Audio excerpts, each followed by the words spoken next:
Welcome to the deep dive. So our mission today is, well, it's something of a shortcut. We're slicing through the details of the Bachelor of Commerce in Law from Boston City campus. And this isn't just a law degree or, a standard business qualification. It seems to be custom built to turn you into a modern manager who also has critical legal expertise.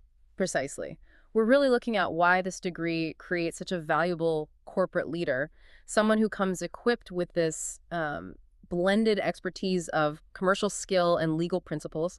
And it's all about applied practice. You're being prepared for professional management where, compliance and governance are absolutely key. Okay, let's unpack that intellectual core. The source material puts this huge emphasis on legal literacy. Things like human rights, principles of justice, fairness. Wait, how much time is actually spent on something like constitutional law if the main goal is commercial management? I mean, is there a danger of it being, a bit too broad and shallow? Well, that's a great question, and I think that's the productive friction we need to look at.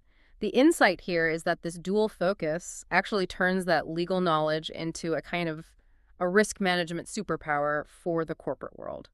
It is a robust qualification. We're talking NQF level 7, so it's a proper degree level. It requires a minimum of 384 credits.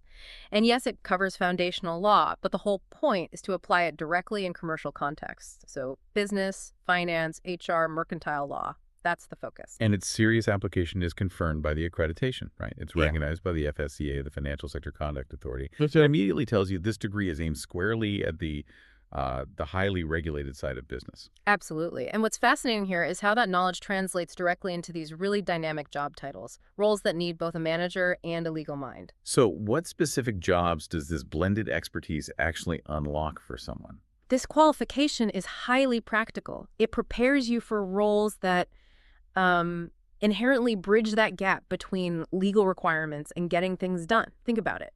A corporate services manager, a company secretary, a corporate governance practitioner, or even an industrial relations practitioner.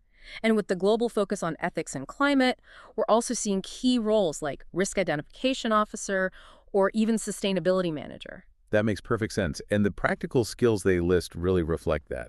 The sources mention operating effectively with specific applications, but also that critical ability to understand business and finance well enough to actually formulate decisions. Yes. To take action within a legal context. It's about implementing those ethical standards, not just knowing them. It's about being the manager who can navigate the modern regulatory maze while keeping the business running efficiently. Okay, so since this degree prepares you for such a rigorous path, how does Boston actually deliver the program? What are the logistics like? Right, so logistics first.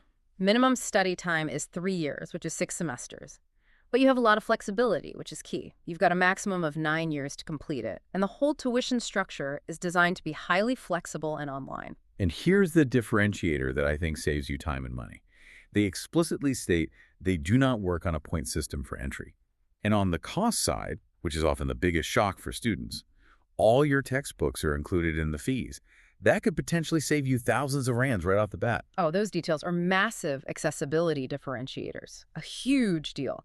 Plus, they support students nationally with 50 support centers, and they hold international accreditation with the British Accreditation Council. So that really signals a focus on global quality standards.